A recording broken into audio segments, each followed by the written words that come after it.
বহু জায়গায় RL use বন্ধ হয়ে গেছে। আপনারা হাসপাতালগুলোতে খোঁজ নেবেন যে গত 1 বছর 1.5 বছর ধরে আমরা মজা করে রাইগর ল্যাকটেট, রাইগর মানে কাপুনি, রাইগর ল্যাকটেট বলে মানে মজা করি আমাদের পরিভাষায়, যে স্যালাইন চালানো হলো, রোগীর ঝাঁকুনি শুরু হচ্ছে, আমরা সেই স্যালাইনটা বন্ধ করে ঝাঁকুনি কমার যে ওষুধ, কাপুনি বন্ধের যে ওষুধ, সেটা দিয়ে সেই স্যালাইন আবার পাল্টে অন্য স্যালাইন চালানো। এইভাবে একটা সরকারি স্বাস্থ্য ব্যবস্থা কেন চলবে?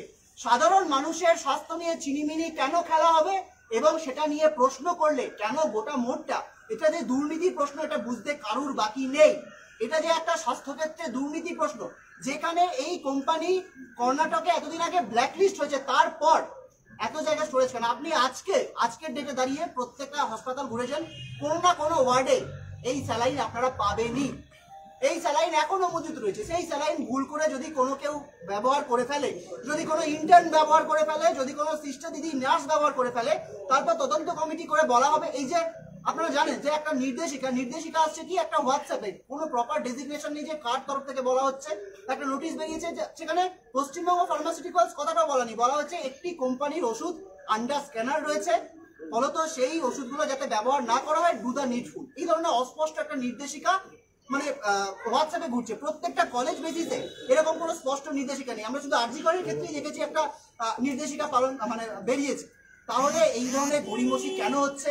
এর দায় সম্পূর্ণভাবে স্বাস্থ্য সচিবকে নিতে হবে, স্বাস্থ্য মন্ত্রককে নিতে হবে, এবং স্বাস্থ্য সচিবের তার জায়গায় থাকার কোনো নৈতিক কোনো জায়গা নেই, তাকে অপসারণ করতে হবে। এটা আমাদের প্রথম বক্তব্য।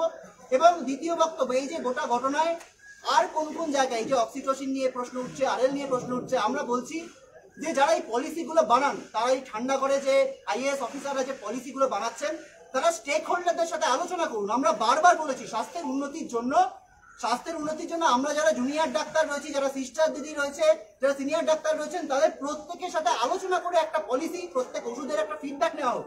সেসব না করে কেবলমাত্র রাজনৈতিক আস্ফালনের জন্য কিছু সভা সমিতি করে তারা বলতে চাইছেন যে স্বাস্থ্যে পশ্চিমবঙ্গ 1 নম্বর। হ্যাঁ, 1 নম্বর হতে পারে, কিন্তু 1 নম্বর স্বাস্থ্যের ক্ষেত্রে 1 নম্বর রাজ্য হওয়ার পরেও একটা মৃত্যুও কিন্তু এভাবে প্রত্যাশিত নয়, হওয়া উচিত নয়।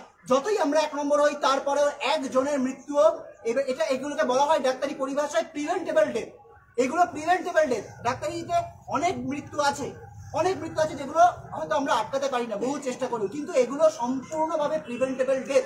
সেগুলো কেন আটকানো যাচ্ছে না? এর দায় সম্পূর্ণভাবে স্বাস্থ্য দপ্তরকে, স্বাস্থ্য মন্ত্রককে, স্বাস্থ্যমন্ত্রীকে নিতে হবে এবং তার পূর্ণাঙ্গ বিচার নিরপেক্ষ তদন্ত করতে হবে এবং স্বাস্থ্য সচিবকে অপসারণ করতে হবে। আমরা স্বাস্থ্য সচিবকে, আমরা এই যে স্বাস্থ্যে, আপনারা বলবেন যে আপনাদের এত বক্তব্য আপনারা কি জানিয়েছেন? আমরা বারবার এই বক্তব্য জানিয়ে মেল করেছি, অথচ আমাদের সাথে বসে আলোচনা করা স্বাস্থ্যের উন্নতির জন্য কোনো প্রয়োজনই মনে করেনি। আর একটা কথা মনে রাখা দরকার, এই যে প্রসূতিদের আজকে এসএসকেএমে আনতে হলো, আমাদের প্রশ্ন এখানে যে কেন এসএসকেএমে আনতে হবে? মেদিনীপুর মেডিকেল কলেজ 21 বছর আগে তৈরি হওয়া একটা সরকারি হাসপাতাল, সেখানে একটা নেফ্রোলজি বিভাগ কেন থাকবে না? উন্নত ক্রিটিক্যাল কেয়ার বিভাগ কেন থাকবে না?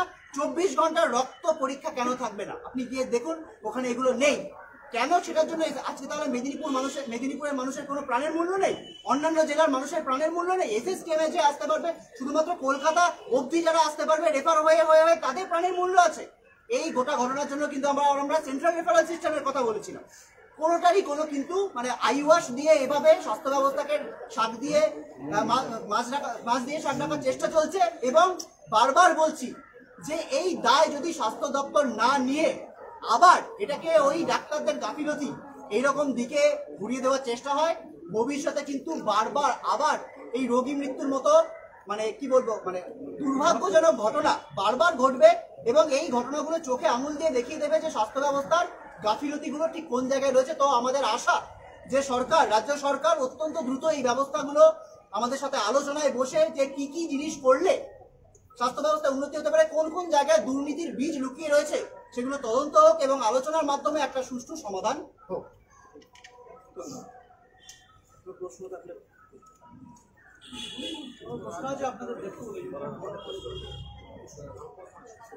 আমরা বারবার প্রশ্ন করছি, যার উত্তরটা তো তারা দিতে চাইছে না।